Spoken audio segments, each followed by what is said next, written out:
Hi, this is the topic analysis for the March-April 2018 resolution. I'm Adam Tomasi with Champion Briefs. We've put together an amazing evidence packet for both the affirmative and negative, along with a variety of how-to guides to help you best approach the March-April resolution. So I'd encourage you to check that out. I'm here to talk about the general parameters of that resolution and to help you best engage it from both sides. So the topic for March-April this year is resolved the United States ought to provide a universal basic income. So a universal basic income, it's defined by a lot of people, but I think one of the best and simplest definitions is from Don Arthur, a researcher with the Australian Parliament, because they're thinking about this question right now. That he describes as, quote, a payment made to all adult individuals that allows people to meet their basic needs. It is made without any work or activity tests. So if we're going to explore that definition, a universal basic income, or UBI, would be a cash payment or allowance given to all adults in the US on a monthly basis that adds up for the year to help every individual live above the poverty level, enough to provide for basic subsistence. And it's made without any work or activity tests. It doesn't use what's called means testing. It doesn't require that you be searching for a job or be employed. It's not workfare. And there are also no activity tests. It's unconditional. There's nothing you have to do in order to earn or receive the universal basic income. You'd receive it simply for existing. It'd be a human right, essentially, to a basic standard of living that would keep all adult individuals above the poverty line, aside from whether or not they work. Of course, if you do work, then you have more to spend, but the basic idea of the UBI is it gives people the freedom to work less or not work at all, knowing that they won't be living below the poverty level. So there are kind of multiple proposals for a universal basic income of varying amounts, so how much you're going to pay people, and also varying mechanisms for how you're going to fund it. So I'll talk about some of those right now. So the Roosevelt Institute, in a macroeconomic study of the effects of a universal basic income, is looking at three different proposals. The first is they're looking at a basic income where every adult would receive $1,000 a month. Then they're looking at a base income compared to a basic income, which would give individuals $500 a month. So it's not enough for subsistence, but it does help. And there's an article by Peter Barnes where he argues for a universal base income and suggests it's like collecting 200 as you pass go in Monopoly. It's just a pick-me-up, but it's not intended to completely replace working income. And then there's the child allowance that the Roosevelt Institute looks at, where every family would get $250 a month per child under the age of 16. So the Roosevelt Institute is looking at all three of those as basic income proposals, but there obviously is a debate about whether the affirmative could just defend a base income or a universal child allowance. I think that there's a way for the affirmative to do that, depending on how they define basic income and what the terms of the debate should be, but I think the negative should also be prepared on the question of what the affirmative is obligated to argue. So if the affirmative is like, I just believe in a child allowance, I think the negative has the right to say that doesn't quite get at what the resolution's expecting you to do. And then that'd become a negative argument to say, well, instead of a universal basic income for everybody, we should have a child allowance or a base income, because those would be really helpful, but not go so far as to lead to all of the negatives harms. So if you were to say, here's an alternative to the universal basic income, and here are a variety of disadvantages or ethical considerations that would go against having a full-on UBI, but would support having something smaller. So to continue now, there's also a discussion of funding and financing. So is the universal basic income going to be funded with taxes, like a speculation tax or a carbon tax, or like a change in the income and capital gains taxes? So thinking about tax reform that's just passed, is the affirmative going to change anything with that in order to finance the universal basic income? Is it financed with deficit spending? There are so many avenues you can take for approaching how the universal basic income is funded. But the most important is probably going to be whether or not the universal basic income would replace or supplement the pre-existing welfare system. So some proposals for a universal basic income from libertarians in particular suggest that the UBI should replace all targeted aid that is currently given to people below or just above the poverty level. So the UBI would totally replace food stamps, Medicaid, a variety of other programs, the earned income tax credit, housing assistance, and then it would just be a cash grant. And there are obviously objections to that, given that you'd just be completely wiping out the entire present existing welfare system and replacing it with an indiscriminate cash grant. But that is one proposal. And then another proposal would suggest that the universal basic income actually supplement the targeted aid that currently exists. So usually these UBI proposals would suggest that it be a little smaller so that it not be so large that, financially speaking, the government would have to say, well, we have to cut back on other programs. So Matt Bruenig, for example, argues that the UBI should supplement targeted aid based on a sliding scale of payments. So unlike the definition I described above, he does think there should be a payment to children. So it'd start off with a small payment for children that would become very high for people from the ages of 18 to 24, and then it would decrease after the age of 24 incrementally until someone's at the age of 64, and then at 65 the payment would go up and the elderly would receive the largest payment. And then there's also a question of, well, if the AF could argue for a universal base income, then they could say that it's just a supplement to already existing targeted aid. So the affirmative has some leeway there, and I think the negative also has the freedom to question and contest the affirmative on what exactly it is that they're arguing for when they say there ought to be a universal basic income, because those details are really important. So one of the core questions of the universal basic income is freedom from work and whether we're going to be anticipating an end to work.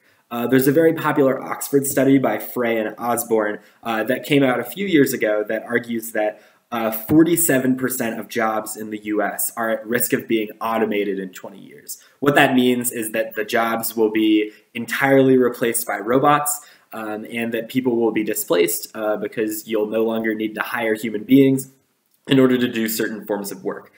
So people will be put out of a job as a result of automation. A lot of proponents of UBI believe that eventually automation will get so large of a crisis that the vast majority of the population will be displaced because robots will take all or most of the jobs. And in that situation, people won't have the skills or the capacity in the labor market to find other work. So you'll have people totally out of a job because the robots took them and no means to support themselves. So one of the more popular arguments for a UBI is that we're going to see an end to work for a lot of people. So we have to start thinking about enabling people to support themselves even if they don't work.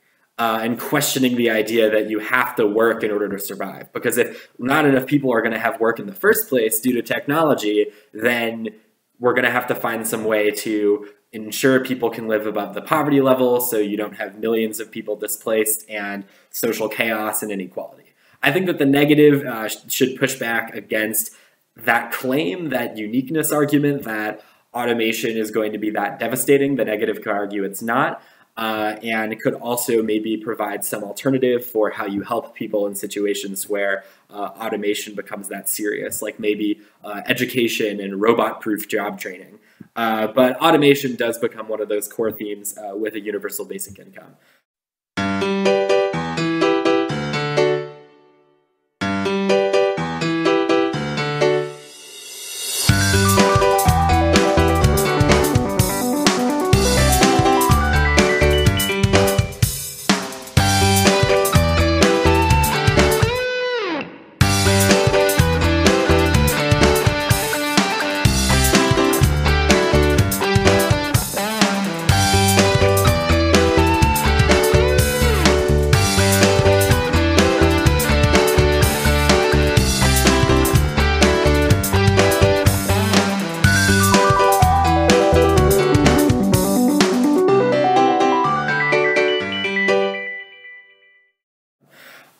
Another theme with the universal basic income is the economy. So for both the affirmative and the affirmative could argue that a universal basic income would be an economic stimulus because you'd be putting more money in the hands of lower income earners that now have the opportunity to spend it. And diminishing marginal returns would suggest that a dollar in the hands of a poorer person is more valuable and produces more utility than a dollar in the hands of a rich person. So that means that you're going to have more people pumping more dollars into the economy like a stimulus. So it's a demand side case for why a UBI would increase economic growth. On the flip side, the negative would have two arguments. One about how a UBI leads people to drop out of the labor force because you give them the freedom not to work. And the affirmative might say that people ought to have that freedom so they can pursue other activities that are more valuable to them, or that, you know, you shouldn't have to work just to be able to eat. But the negative will say that means you'll have a lot of people just deciding not to work at all, and that makes the economy less productive. There's also the question of taxes, that if you're going to be financing the UBI with very large taxes on high-income earners, they may start pulling out a lot of money from the economy. Of course, there's a debate about whether either of those things are true, and there's also a debate about whether the UBI would actually lead to that consumer-driven economic stimulus. But there are certainly a lot of articles on the affirmative side that would question whether or not a UBI would actually lead that many people to drop out of the labor force. They'd argue that there'd only be modest declines in labor force participation. For example, people that now have the freedom to pursue an education, so they don't need to work as much, because they don't need to work as much, or people that are taking the opportunity to raise children, or if they get injured and they know that the UBI is a fallback, or if they just want to take a break from the labor force and then return at a future time. But that might not be reconciled with another affirmative position that would actually celebrate the idea that tons of people would reject the premise of work or reject work in a capitalist economy. So there's kind of two concurrent themes with the UBI you have to think about. There's one that says that a UBI would improve economic growth and wouldn't lead that many people to refuse labor or just quit working altogether, because a lot of people would still want to work in addition to the UBI. But then there's another affirmative position that says it's good for people to do that. And that's argued by Philippe Van Parijs, a Belgian thinker who argues that the UBI would be the capitalist road to communism. And his argument there is that a UBI would decommodify labor, since in a world of automation, all the jobs that people don't want to do will just be automated by robots, especially when people have the UBI to refuse that work. So it forces employers to automate. And then all the really pleasant work that people want to do could be given out at a considerably lower wage, because people won't need to be paid as much to do the work they want to do, because they have the UBI to support themselves. And then subsequently you go down a road where labor becomes decommodified and people are willing to do things for nothing and become less reliant on money, and then boom, communist utopia. And the link chain there might seem a little specious, but the people that write the evidence to say that a UBI would be the non-reformist reform, to use a phrase of some thinkers, to get us all the way to communism, are actually very detailed. So it is a potential affirmative position. And then the negatives pushback, I think, should be to say that a UBI may either shore up the market. So there are people that say that a universal basic income is the false pretense where capitalism maintains itself. So if you think of all those Silicon Valley CEOs that are saying it's time for a UBI, and a variety of others, or even the libertarians that are like a UBI should replace the welfare state, that a UBI will only shore up the market and enable more people to participate, meaning that we don't get to the communist utopia.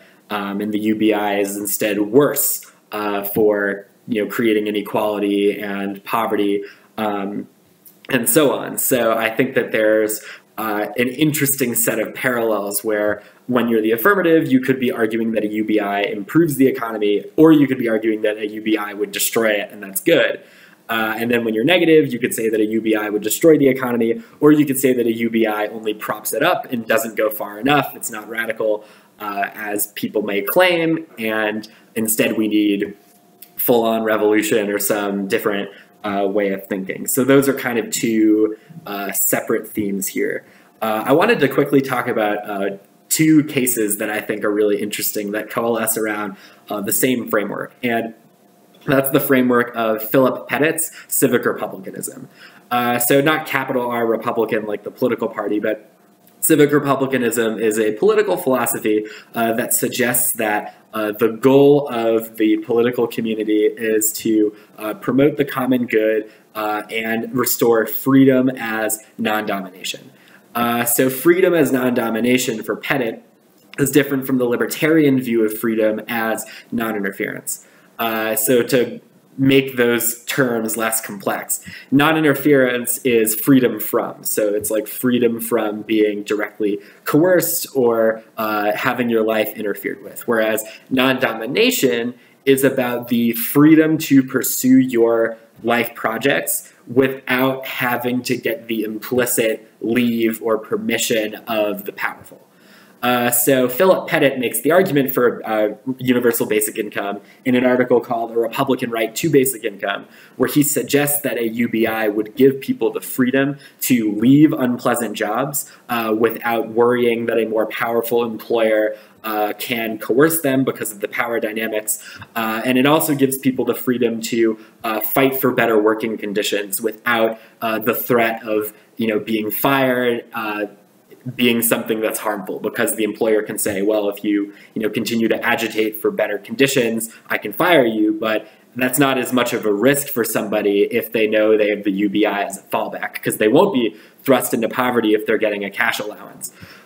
So Pettit's argument then is that a UBI would increase the bargaining power that workers have, because employers also know that they can't use their power, or they have less power over the employee, because the employee no longer depends upon the employer for their basic needs, and therefore would promote more equality in the workplace. There's also a similar feminist argument here in terms of feminist economics and the work of Patricia Scholes to talk about why a UBI would challenge gendered power dynamics, particularly as they operate in the workplace and the home, because it would give women the freedom to leave undesirable violent relationships, and also to challenge various forms of patriarchy that exist in the workplace due to that unequal labor dynamic. So the short version is Pettit's problem with libertarianism is that it doesn't adequately account for power dynamics, and that we have to understand freedom as a question of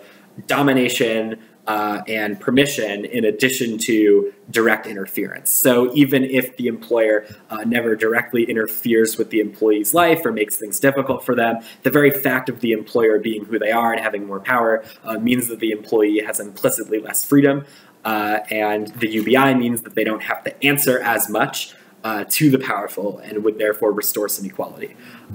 So the counter to that is from a writer, Jerry Waltman, who's also thinking about civic republicanism, and argues that a UBI would recreate these political inequalities because it produces dependence on the state and the arbitrary whims of legislatures and the president to set the level of a UBI and decide whether to give or take away benefits. So if you think, oh, imagine we had a UBI under the Obama presidency and the benefits were generous, and then under a Trump presidency they get massively reduced.